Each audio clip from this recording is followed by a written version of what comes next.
भौजी देवरा भइल दीवाना, ए भौजी देवरा भइल दीवाना, ए भौजी देवरा भइल दीवाना, ए भौजी देवरा भइल दीवाना।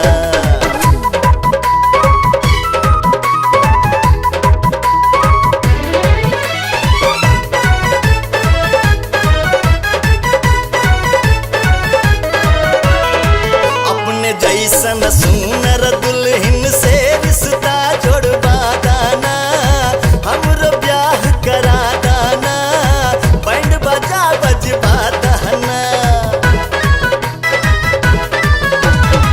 का दहेज में चाहिए बबुआ हमरा के बतला दाना, लिस्ट तनी लिखवा दाना, पहिले से समझा दाना।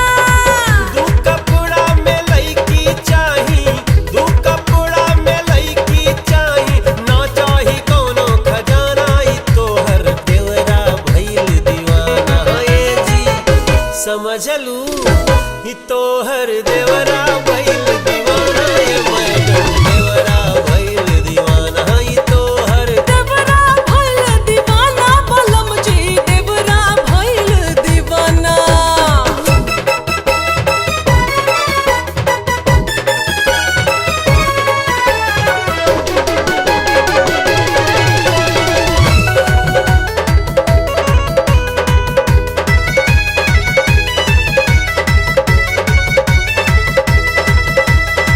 बोली कौने महीना में शादी के दिनवा उतराई जी, नौआ के बैठवाई जी, पंडित के बुलवाई जी।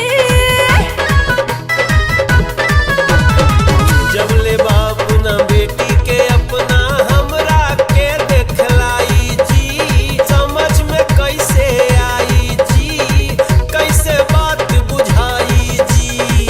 लड़की मिल गइल बाटे ए भैया, लड़की मिल गइल बाटे ए भैया, डाले प्यार के दाना, ए भौजी देवरा भइल दीवाना, ए भौजी ए भौजी ए भौजी देवरा भइल दीवाना, ए भौजी देवरा भइल दीवाना। सुनी जी देवरा भइल दीवाना, बलम जी देवरा भइल दीवाना।